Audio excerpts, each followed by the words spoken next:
सभी विद्यार्थियों का स्वागत है। आज हम करेंगे रामधारी खंड 1 प्रतिलेखन संख्या 13। तो सभी ध्यान दें, डिक्टेशन 5 सेकंड बाद शुरू हो जाएगी।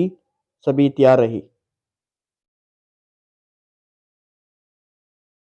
महोदय, यह भी विचार किया गया है कि जो व्यक्ति समाज में काम करता है, चाहे आविष्कार का काम करे, चाहे दूसरा कोई काम करे, उसको उस काम में तब तक सफलता नहीं मिल सकती है जब तक कि समाज का सहयोग या समाज ने जो परिश्रम किया है या कुछ आविष्कार किया है, उसका उपयोग उसको प्राप्त न हो, उसका उपयोग वह न कर सके। पूर्ण विराम।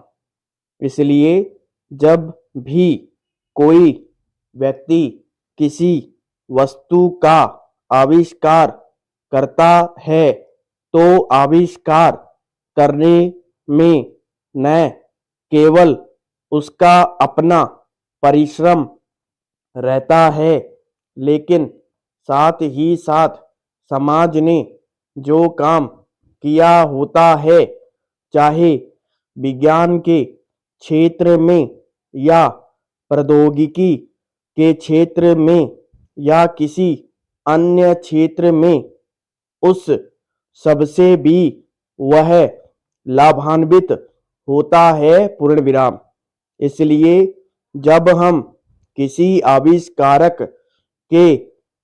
आविष्कार के अधिकार की रक्षा करना चाहते हैं, तो उसके साथ साथ यह भी विचार हमारे दिमाग में आता है, जिस व्यक्ति ने समाज की सहायता से आविष्कार किया है, उस समाज को भी उसका फल अधिक से अधिक मिलना चाहिए। पूर्ण विराम। माननीय मंत्री जी ने भी कहा है कि पेटेंट लॉ इस सिद्धांत पर आधारित होना चाहिए। पूर्ण विराम। पैरा। मैं समझता हूं कि पेटेंट लॉ के पीछे दो सिद्धांत निश्चित है। पूर्ण विराम। पहला सिद्धांत तो यह है कि जो व्यक्ति परिश्रम करके, धन लगाकर, अपना दिमाग लगाकर के किसी वस्तु का आविष्कार करता है, उसके तथा अपने परिवार के लोगों के अधिकारों की जहां रक्षा होनी चाहिए, उसके साथ ही साथ, जैसा मैंने अभी कहा है, कोई व्यक्ति समाज में व्यर्थ में काम नहीं करता है, वरन पिछले समाज के लोगों ने जो जो काम किए होते हैं, चाहे विज्ञान के क्षेत्र में या प्रौद्योगिकी के क्षेत्र में या किसी अन्य क्षेत्र में, और जिनके आधार पर वह कोई आविष्कार करता है, उसको उसका प्रतिफल तो मिले, लेकिन जो परिणाम हो, उसका प्रतिफल समाज को भी मिलना चाहिए। पूर्ण विराम।